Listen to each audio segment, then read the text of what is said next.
Hi guys! Hi everyone! Good evening! This is Manay Gina and welcome back sa aking YouTube channel. So guys, napanood ko ang Showbiz Now Na ni Christy Fermin at puring-puri niya ang SB19.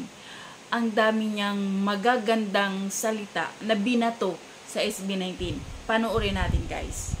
Unang-una, hindi po ito produkto ng hype. Hindi po sila produkto ng promo. Sila po ay talagang nagdaan sa isang estado na nagsikap sila, pinaghandaan nila talaga, pinasok nilang ito. Kaya naman nakikita natin ngayon na resulta. Nagbubuo ng konsepto nila. Ano ka maliligaw kung kayo nagbuo? Totoo. Diba? Maaring maligaw ang iba pero kayo hindi. Diba? Yung connection sa audience, mayroon sila niyan. Local man o international, may connection po sila sa audience talaga. Yan ang number one sa kanila. At saka yung kanilang solid fan base. Solid fan base sila. Yung 18. Yan ang good Isipin na mo, yan. two-night concert sa Philippine Arena, puno. Ay, grabe. Diba? Ay, ilan? 15,000? 55. 55. Ng SB19 talaga, ibang klase. No?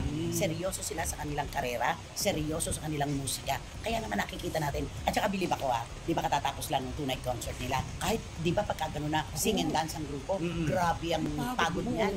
Ang pagod niyan, grabe. Siguro pagkatapos, gano'n ka na lang sa isang sulok, gusto mo na magpahinga. Pero sila, pinasalamatan pa po ang mga bumabati na 18 sa kanila. Diba? Pinasasalamatan nila talaga.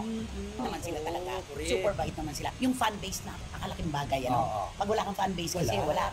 Nakita ni Christy kung gaano kagaling ang SB19. Diba?